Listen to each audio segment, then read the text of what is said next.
Back news గా మిగిలిన details చూద్దాం. కాంగ్రెస్ నూతన కార్యవర్గం బాధ్యతల ప్రమాణ స్వీకారం సందర్భంగా ఖమ్మంలో TPCC chief Mahesh Goud deputy CM Bhatti విక్రమార్కతో కలిసి నాయకులు కార్యకర్తలు భారీ ర్యాలీ నిర్వహించారు. అంబేద్కర్ సెంటర్ వద్ద అంబేద్కర్ విగ్రహానికి పూలమాలలు వేసి నివాళులు అర్పించారు. నూతనంగా ఎన్నికైన ఖమ్మం జిల్లా కాంగ్రెస్ పార్టీ నూతన పాలకవర్గంతో ప్రమాణ స్వీకారం చేయించారు. బీఆర్ఎస్ వర్కింగ్ ప్రెసిడెంట్ పాదయాత్ర చేస్తారని అంటున్నారని, ముందుగా ఆయన చెల్లి వారి కుటుంబ సభ్యుల మీద చేసిన వ్యాఖ్యలకు సమాధానం చెప్పి పాదయాత్ర చేయాలని అన్నారు.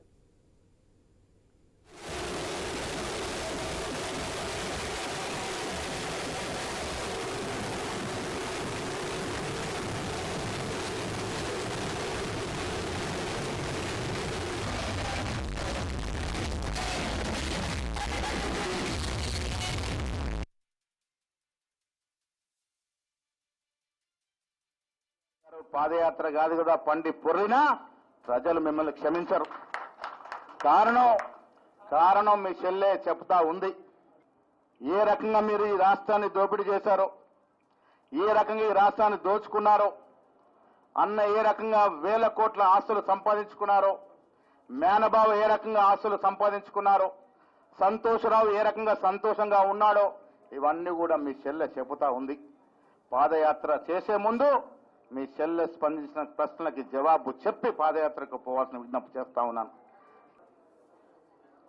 ఈ దేశానికి స్వాతంత్రం తెచ్చి, ఈ దేశానికి రాజ్యాంగాన్ని అందించి, ఈ దేశానికి కావలసినటువంటి అనేక రకాలైనటువంటి అభివృద్ధి కార్యక్రమాలను అందించి, పంచవర్ష ప్రణాళికలు తెచ్చి, రకరకాలైనటువంటి అభివృద్ధి కార్యక్రమాలతో ప్రపంచంలోనే ఈ దేశాన్ని అతిపెద్ద ప్రజాస్వామ్య దేశంగా నిలబెట్టినటువంటి కాంగ్రెస్ పార్టీలో ఈరోజు మీరు పదవులు పొందుతూ ఉన్నారు.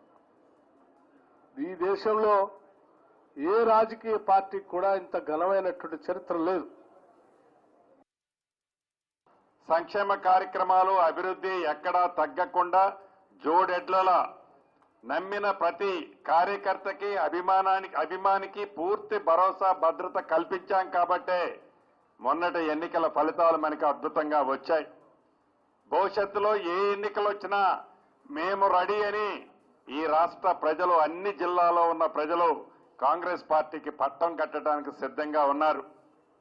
అయినా కూడా దేశంలో ఏ రాష్ట్ర ప్రభుత్వం చేయనన్ని అద్భుతమైన సంక్షేమ కార్యక్రమాలు ఈనాడు మనం తెలంగాణ రాష్ట్రంలో చేస్తున్నాం, పేదవాళ్లకి అందిస్తున్నాం. ప్రతి అసెంబ్లీ సెగ్మెంట్ లో కూడా మన ఎమ్మెల్యేలే ఉన్నారు. కానీ అది సరిపోదు. మీరే మా సైన్యం, ఇవాళ మీరే సైన్యం. ఇప్పుడు మమ్మల్ని కాపాడాలంటే మీరే ఉన్నారన్నమాట. మీరే కష్టపడాలి.